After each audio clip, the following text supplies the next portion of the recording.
Hello, and welcome to another Star Citizen podcast with me, BoredGamer, and the lovely Zinnia. Say hello, Zin. Hello, Zin. Today we're going to be talking about plans for Alpha 3.20.x already, so I want to talk a bit about that and some mission and reputation-focused stuff.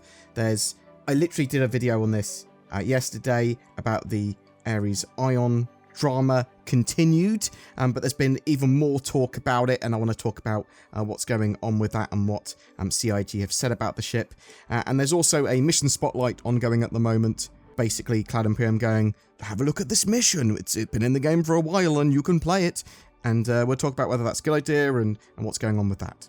So, to start with, roadmap update. Cloud Imperium basically said, look, we've got plans for an Alpha 3.20.x already.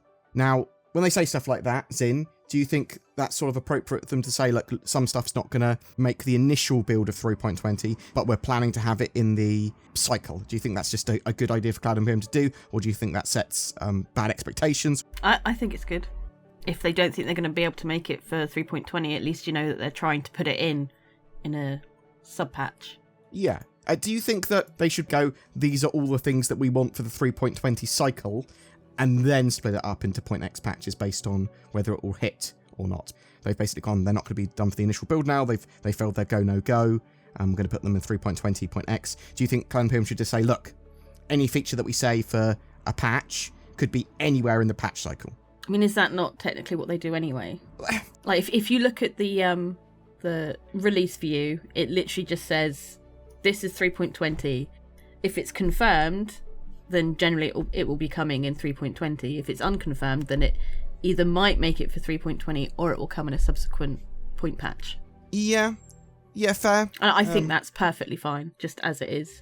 Yeah, okay. And it's probably best that when we see a feature for a major patch, it's quite possible that it could be delayed to a point patch for later if it's not ready. Mm-hmm. Okay, well that was pretty simple. Bam, we got to the end of that. See you next week. So something else that's been added to 3.20.x, which I think a lot of people will be like, what? Why? The Crusader Spirit A1. A lot of people, including myself, would have assumed the C1 would have been done first, just because surely a cargo version is just an empty room in the ship as like a module, whereas the A1 is a bombing version. That's got more moving parts, right? And is it possible that the C1, could that come at the same time, whatever? But Cloud Imperium said, no, the A1's the first one that's ready. It's coming in 3.20.x. Maybe they wanted to do it in alphabetical order. Maybe. Yeah. Yeah, why not? Maybe they just get all the ships done in alphabetical order. Starting with, I know that would start with all the Anvil ships, surely. And no, it would be Aegis first, wouldn't it? Oh no. And eventually the Banu Merchantmen. We did also learn that some physicalized cargo updates were coming to 3.20, which we already knew about because of the Hull C, but they did confirm that we're getting big cargo containers. We're getting the 32 SU cargo containers as well, which I think a lot of people will be excited about. Well, maybe they won't be. They will be like, why am I excited about a big box? It makes the servers less performance heavy. The servers should be able to handle stuff like this a lot better because there's less entities to deal with. And hopefully that'll be interesting. Lots and lots of focus at the moment from Cloud Imperium on missions and the reputation system. There's in fact a huge amount of missions. Cargo holding missions, stealing missions. The mission that I'm most excited about, Sin, that I think you might like as well, is restoration missions, rebuilding a ship. So you've got a ship that's like destroyed at a junkyard, and you have to repair the hull, you have to replace all the missing components, you have to check all the components, you've got to put the weapon loadout that they want on, all that sort of stuff, patch up the hull, get it all fit as a fiddle again. Is that the sort of thing you enjoy, or am I overestimating your level of boredom? I'd probably enjoy it. I mean, it's just the opposite of the salvage missions, really, so...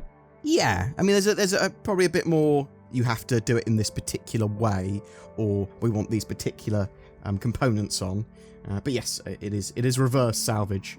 And then there's loads of reputation stuff going on as well, where they're getting like factions will be hostile or friendly to you based on your actual rating with them. So you can be friendly with the Ninetales and then turn up to Ninetales Lockdown, or I suppose it's not Ninetales Lockdown anymore. You could turn up to Xenothreat after being friends with Xenothreat, and they will assist you and help you and be friendly with you while shooting everyone else that's trying to do the missions there.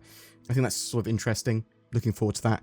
I do think, and I will ask you your opinion on this, I do think it's that Cloud Imperium are pushing for a 3.21 patch by the end of the year now. I think it's much less likely to be 4.0, and I think that Cloud Imperium are working on loads of missions, reputation system, probably updates to Arena Commander and bounty hunting, because Cloud Imperium have been dropping the bounty hunting word a few times in the last few months, and they were talking about the security docks and everything like that being important for bounty hunting that they're trying to work on. Do you think that's a fair assumption-ish? I mean, obviously I can't know for sure, but do you think that seems reasonable? I don't think bounty hunting's, like, any updates to bounty hunting's coming yet. Oh my god, Sin disagrees with me. I know! Mind blown! We've not had Seraphim yet, have we? When is that coming? Seraphim Station's coming in 3.20. It is. Yes, it is. I had to remember if it was or what. Yes, so Seraphim Station's coming in 3.20. Because obviously one of the reasons they want to bring Seraphim Station is so that station has all the same capabilities as the other stations. Yes, it's basically a big version of Port Olisar with all the mod cons of a normal station. I say a bit. It's just like that other normal stations. It looks a bit like Port Olisar. It's more modular and they're able to add stuff to it. I think they're getting ready for it, but I don't think it's going to be ready yet. Any bounty hunting stuff. Like not by the end of the year, no? The security places. Nah, I don't think so. Okay, well that's fair. That's reasonable. I like to live on hope. So I will go with my less reasonable claim that 3.21, not 3.20.1, 3.21. Oh, CIG, you need to sort out naming conventions. Oh my god, this confuses me. Some of my content creators were referring to the next patch as 3.2. Oh dear. I was like, no. Oh, you haven't been covering this game long enough. It's 3.20. Very much so. So, I wanted to talk a little bit about this Ares Ion drama. For people that don't know, the Ares ships in general, the Ion and the Inferno, big size 7 gun. It's a big size 7 gun attached to a fighter, single-seater fighter that basically is a flying gun, really powerful, pew pew pew. The Ion was originally sold basically as a sniper ship. You fly around with it, accurately sniping, supposed to be larger ships, admittedly, and just blowing them up. It was put in the game, and people were going pew pew pew with that sniper ship and blowing up light and medium fighters with single shots pretty accurately. So, not fun to dogfight against. No. Now, Cloud Imperium nerfed the ship, changed it, and then they basically said, look, we want it so that it's not super overpowered at the moment, and really its intention is to be shot at slower moving or static targets or larger ships and impact them, sort of like a long-range bomber almost. Sort of, it fits a similar role of damaging larger ships. And a lot of people very upset about that because they're like, that's not what we were sold. We were sold a sniper ship. This debate's been going on for a while, and Cloud Imperium saying, look, we'll balance the ship in the future. It will still retain its intention, and a lot of people confused what that intention is now. And there was a thread over the weekend about, can you explain why it says it's going to overwhelm ships of all sizes, and this is talking about the Inferno rather than Ion, and obviously this has changed. And EVOCATI basically came on and said, look, there's lots going on with balance in the game, and the ship will be rebalanced to some extent. They are updating a load of stuff up to gold standard. They wanted to compromise what they were doing with the ship in the short term, because there needs to be some form of balance in the short term until bigger balance comes in. Now, do you think that's all fair, Zin, from CIG's point of view? I think it's fair that the ship isn't just a one-size-fits-all sort of thing. Yeah. That's a bit of a weird way to explain it. But yeah, I don't think that the ship should be able to just literally take on anything and win. Yeah, it certainly shouldn't be able to fight specialised dogfighters like light fighters who should be great against it, right? Yeah. And especially when they get close. But EVOCATI basically said, the Ares will not stay as it is. The current state is a compromise to keep the current balance between the ships until the bigger updates come in. Then he talks more about the specifics about like the new gunnery system and pips and all this sort of stuff that will all assist with the ship, and basically going, look, you want a sniper ship? We're going to not give you aim assist with it, or not much aim assist, but you'll have much more precise pip firing. So you will be able to aim a lot more accurately with it. But you're not going to be able to stand all the way out of like the range of another ship and just snipe it. Pew, pew, pew. That's not what the ship's for. You're going to have to use it in a bit more of a aggressive way and get closer if you want to have that sort of form of accuracy. So what do you think about people that bought it because they thought it was going to be a long-range sniper ship, and it basically been told it's got some snipe, but not what you thought. Do you think that's fair from CIG, or do you think they misrepresented it? Everybody should know at this point. I mean, obviously there are some people who may have just got into Star Citizen and don't really know what happened, but almost anybody who's been there for longer than a couple of years knows that just because this is the ship they're selling you doesn't mean that's the ship you're going to end up with. And it sucks. And I guess you could say it's false advertising. And I would hope that Cloud Imperium would be able to go, yeah, okay, we'll give you a refund on that ship. Okay. But that's just how it is. Like, the ship's... Originally, it was a concept. It hadn't even been released. Tell me it was a concept. Yeah. I can't remember. It was a concept ship. I believe it was a concept ship. So it's an interesting one. I feel that most of the ships that Cloud Imperium concept and release pretty heavily stay within their... What's the meaning behind them? What they fit for? What are their roles? They sort of stay within those boxes, and they should. The Ion is an interesting one because sniping is precision, and changing that even a little bit does heavily change what the ship's role is. So I think the media and the marketing for some of the ships in Star Citizen need to be considered more before they release them. And I think they are doing that a lot more in the last year or so. They're getting much better with marketing and not putting out incorrect information or vague information about ships and that sort of stuff. But I do think it happens sometimes. I do think the Ares, both the Inferno and the Ion, are going to be very useful in-game. I do think it's going to be the most sniperiest of ships. I just don't think it's going to be the insta-kill, super accurate sort of thing. I think what they'll probably do is they'll have the projectile travel time so that it's easy to dodge in a smaller fighter. That's probably what they'll do with it. But one of the other things that Yogi Cat was talking about here, so people, whatever your thoughts on the Ares Ion are, and the Inferno, feel free to share them. You do not have to agree with us.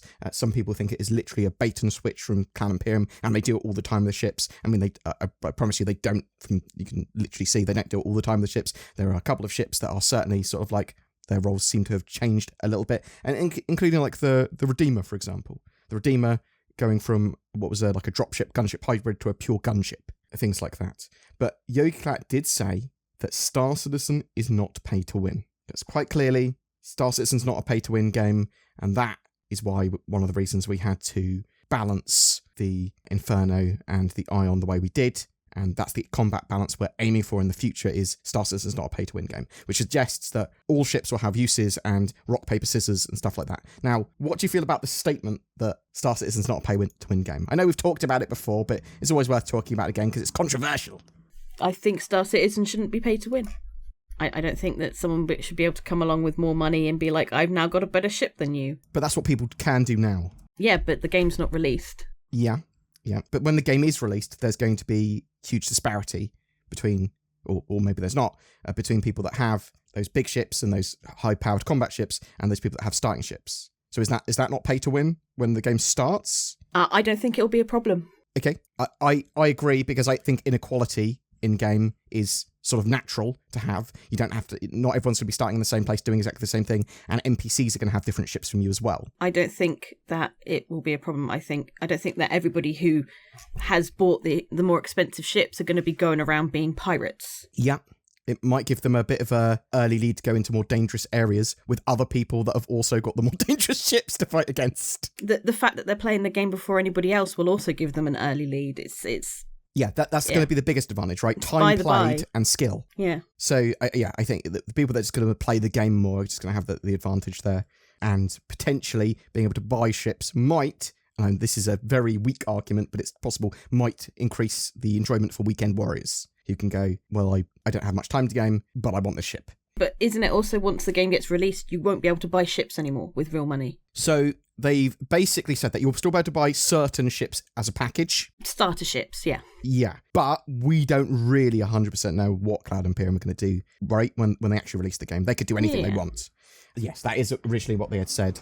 I still think they're going to sell concept ships, and you'll be able to get them at the earliest possible stage. Probably only be able to use them in Arena Commander or something until they're released to everyone, but I think that there might be stuff like that. Because how are they going to generate money after the game's release? Because there's not a proper subscription model for it. There's only voluntary subscriptions. So unless they make game subscription, so what do you think? I think they'll probably still have what they have for the subscribers. They'll probably still have something like that. Yeah, voluntary subscriptions. Yeah. You might get a trial of a ship for like a couple of weeks maybe, or you'll get free armor, stuff like that. Okay, they could probably incentivize it in an interesting way. They are supposed to be selling in-game currency to fund the game after its release. That's what they said. That is kind of pay to win.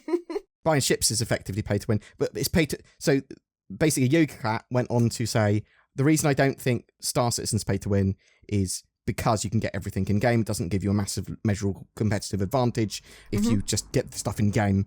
He would call it pay to advance, or pay to advance playtime, which I think's fair.